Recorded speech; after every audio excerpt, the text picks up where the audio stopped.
जिस हथियार को देखकर चीन और रूस दोनों की नींद उड़ चुकी है वो अब अमेरिकी सेना का हिस्सा बन चुका है। नाम है B-21 रेडर। दुनिया का पहला और एकमात्र 6th जनरेशन स्टेल्थ बॉम्बर। अमेरिकी वायुसेना ने हाल ही में इसका उड़ता हुआ वीडियो जारी किया और इसके साथ ही रक्षा जगत में खलबली मच गई। आज हम जानेंगे आखिर क्यों B-21 बॉम्बर को दुनिया का नंबर 1 हथियार कहा जा रहा है, क्यों अमेरिका अपने पुराने लेकिन दिग्गज B-2 स्प्रिट को रिटायर कर रहा है और कैसे ये नया विमान आने वाले दशकों तक हवाई युद्ध की तस्वीर बदलने वाला है।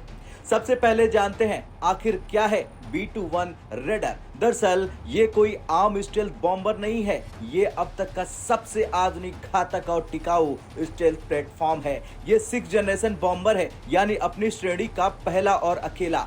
इसे खास तौर पर बनाया गया है चीन और रूस जैसी बड़ी शक्तियों को चेक में रखने के लिए। अमेरिका के पास पहले से ही लगभग 20 B-2 स्प्रिट बॉम्बर मौजूद हैं, लेकिन अब उन्हें धीरे धीरे रिटायर किया जा रहा और उनकी जगह ले रहा है B-21 बॉम्बर। अब सवाल है क्यों रिटायर हो रहा है B-2 स्प्रिट। दरअसल लोग पूछ रहे हैं कि जब B-2 स्प्रिट इतना शानदार है तो इसे हटाने की जरूरत क्या है। जवाब है कॉस्ट और मेंटेनेंस। B-2 स्प्रिट उड़ाने में सबसे बड़ी समस्या है इसकी स्टेल्थ कोटिंग। एक बार उड़ान भरने के बाद इसकी कोटिंग इतनी डैमेज हो जाती है कि हर मिशन के बाद इसे पूरी तरह बदलना पड़ता है। इसका मतलब है कि सिर्फ एक बार उड़ाने के लिए अमेरिका को 1 से 2 मिलियन डॉलर खर्च करने पड़ते हैं। नतीजा B-2 स्प्रिट भले ही घातक हो, लेकिन इसे रोजाना ऑपरेट करना बहुत महंगा है। इसलिए अमेरिका ने B-21 को डिजाइन ही इस तरह किया है कि उसकी स्टेल्थ कोटिंग टिकाऊ हो, इसे बार बार रिप्लेस करना नहीं पड़ेगा, कई महीनों या सालों बाद ही रिपेयर की जरूरत होगी। अब चलिए जानते हैं B-21 रेडर की ताकतें। दरअसल B-21 केवल B-2 का विकल्प नहीं, बल्कि उससे कई गुना ज्यादा एडवांस है। इसकी कुछ खूबियां हैं। लो ऑपरेशन कॉस्ट। B-2 की तुलना में B-21 को उड़ाना बेहद सस्ता है। इसकी तकनीक ऐसी है कि ये लगातार उड़ाया जा सकता है, सिर्फ बमबारी के वक्त ही नहीं।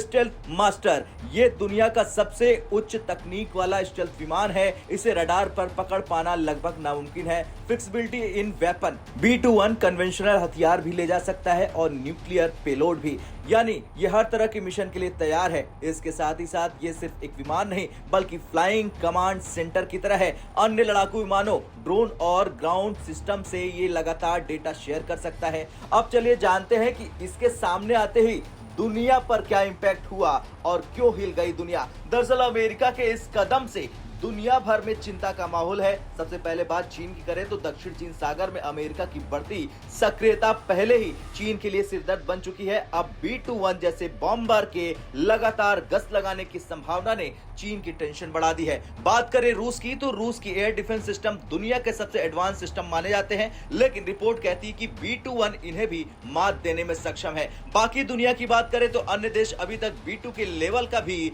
स्टेल्थ बॉम्बर बनाने में असफल रहे हैं। ऐसे में अमेरिका ने सीधे 6th जनरेशन बॉम्बर पेश करके 20 से 25 साल आगे की बढ़त बना ली है। अब चलिए जानते हैं इसके प्रोडक्शन और फ्यूचर प्लान। अभी अमेरिकी वायुसेना के पास 3 B-21 रेडर मौजूद है, लेकिन आने वाले समय में कुल 100 B-21 बनाने की योजना है। इसके लिए अमेरिका ने 3 फैक्ट्रियां खड़ी कर दी है। अगले साल के मध्य तक, यानी कि 2026 के जून जुलाई तक इसका युद्ध में प्रयोग शुरू हो जाएगा। फिलहाल पायलट्स को ट्रेनिंग दी जा रही, क्योंकि इस एयरक्राफ्ट में इतनी नई तकनीक है कि पायलट्स को इसे समझने और इस्तेमाल करने में समय लगेगा। अमेरिका चाहता है कि B-21 को सिर्फ बमबारी के लिए नहीं, बल्कि डिफेंस वेपन के रूप में इस्तेमाल किया जाए। मतलब चीन के आसमान, दक्षिण चीन सागर और इंडो पैसिफिक रीजन में इसे लगातार उड़ाकर अपनी उपस्थिति दर्ज कराई जाए। जहां B-2 को बार बार उड़ाना महंगा पड़ता था, वहीं B-21 को आसानी से गश्त और शो ऑफ पावर के लिए इस्तेमाल किया जा सकेगा। जहां बाकी देश अभी भी अमेरिका के मौजूदा हथियारों के बराबर पहुंचने की कोशिश कर रहे हैं, वहीं अमेरिका पहले से ही 20 से 25 साल आगे की सोच रहा। वो 6th जनरेशन सिस्टम पर काम कर रहा है। बाकी देशों के लिए ये सिर्फ कैच अप गेम रह जाएगा। खैर, यही है B-21 रेडर की कहानी। खबर, यह सिर्फ एक नया विमान नहीं, बल्कि आने वाले दशकों तक हवाई युद्ध की परिभाषा बदलने वाला हथियार है। अब आपसे सवाल, क्या B-21 की एंट्री से दुनिया में शक्ति संतुलन अमेरिका के पक्ष में और ज्यादा झुक जाएगा, या फिर चीन, रूस जैसे देश जल्द ही इसका जवाब लाएंगे? आपका क्या कुछ कहना है, कमेंट कर जरूर बताएं।